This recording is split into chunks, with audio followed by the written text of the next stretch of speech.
السلام علیکم ورحمۃ اللہ وبرکاتہ. اعوذ باللہ من الشیطان الرجیم. بسم اللہ الرحمن الرحیم والصلاة والسلام علی رسولنا محمد سید الاولین والآخرین. مدد یا رسول، مدد یا سادات اصحاب رسول، مدد یا مشاہد دستور مولانا شیخ اللہ فیض حسین شیخ محمد اللہ مدد طریقات والصحبہ والخیر فی الجمعیہ. بسم اللہ الرحمن الرحیم.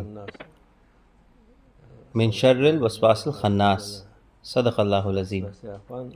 اللہ عز و جل کہتا ہے کہ ہم وہ چیزیں جو وسوسہ پیدا کرتی ہیں، شیطان اور جن، ان سے اللہ کی پناہ مانگتے ہیں. تو وسوسہ شیطان کا کام ہے. وسوسہ اس کا مطلب کیا ہے؟ کہ آپ کوئی کام کر رہے ہیں، کوئی بھی کام، ان میں سے سب سے ضروری عبادت ہے. اللہ عز و جل نے آپ کے لیے یہ آسان بنائی ہے. اس کو آسان بنائے، کہتا ہے اللہ عز و جل، ہر کوئی اسے کر سکے. یہ شیطان کی چال ہے کہ وہ وسوسہ ڈالتا ہے یہ دکھاتے ہوئے کہ جو بھی کسی انسان نے کیا ہے وہ مقبول نہیں ہے. تب وہ انسان پریشانی میں آ جاتا ہے، مایوس ہو جاتا ہے اور خود کو برباد کر لیتا ہے. تب وہ کچھ فائدہ نہیں پائے گا، کیونکہ وسوسہ شیطان کی طرف سے ہے. اللہ عز و جل نے سب کو وہی بتایا جو وہ کر سکتے ہیں.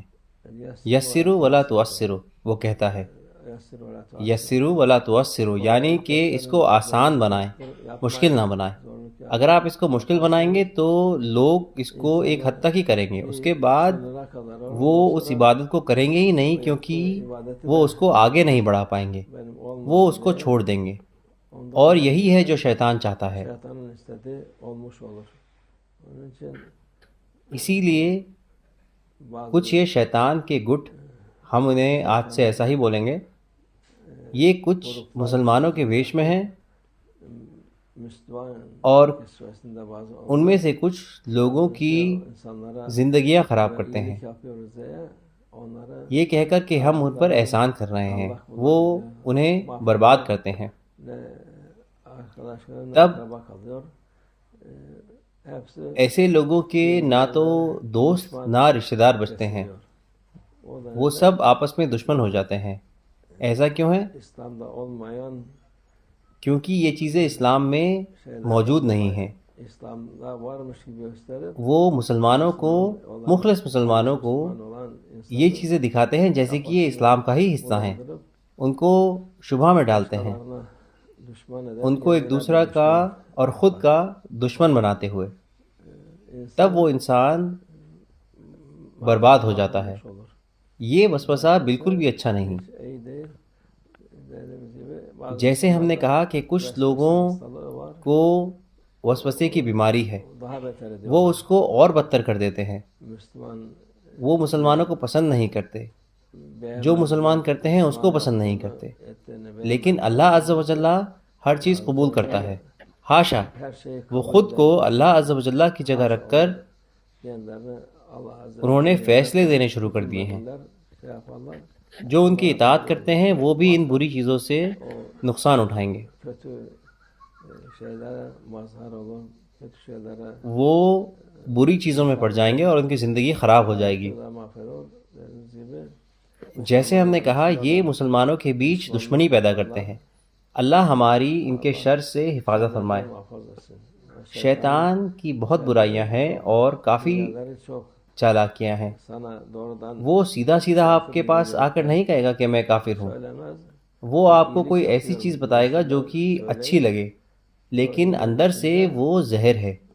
وہ آپ کو زہر سے مارے گا، آپ کی پوری زندگی خراب ہو جائے گی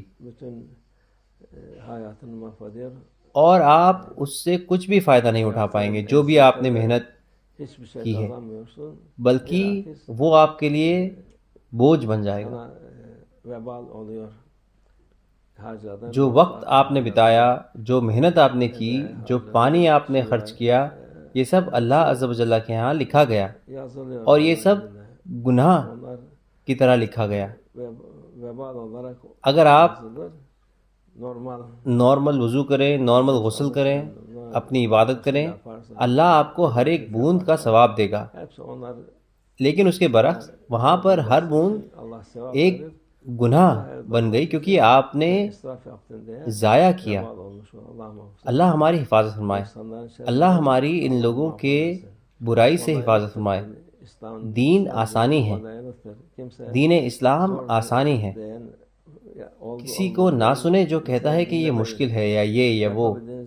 آپ جتنا کر سکتے ہیں اتنا کریں، جتنا آپ کر سکتے ہیں اتنا کیجیے. اگر وہ کہتے ہیں کہ انہیں یہ پسند نہیں آیا آپ کا عمل، تو آپ خود ہی کہیں کہ آپ کو بھی یہ پسند نہیں ہے. اگر وہ کہتے ہیں کہ آپ کی نماز قبول نہیں ہوئی، تو کہیں کہ ہاں مجھے بھی یہ پسند نہیں ہے. کہیں کہ مجھے بھی یہ پسند نہیں ہے لیکن اللہ کو پسند آنی چاہیے. اللہ اس کو پسند کرتا ہے. اللہ چھوٹی چھوٹی چیزوں کی طرف نہیں دیکھتا. اللہ انسان کی نیت کے حساب سے دیتا ہے.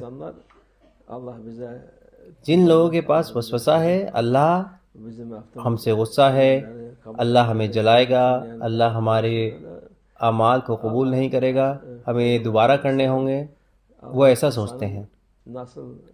ہمارے رسول اللہ صلی اللہ علیہ وسلم فرماتے ہیں کہ جیسا کوئی اللہ عز و جل کے بارے میں سوچتا ہے ویسا ہی ہوتا ہے. ہم سوچتے ہیں کہ اللہ عز و جل ہمیں معاف کرے گا، وہ ہمارے اعمال کو قبول کرے گا جن میں بہت کمیاں ہیں. اس لیے گھبرانے کی ضرورت نہیں ہے. اس راستے کو اپنانے کی ضرورت نہیں ہے جو شیطان چاہتا ہے. اللہ ہم سب کی حفاظت فرمائے. توفیق. الفاتحہ.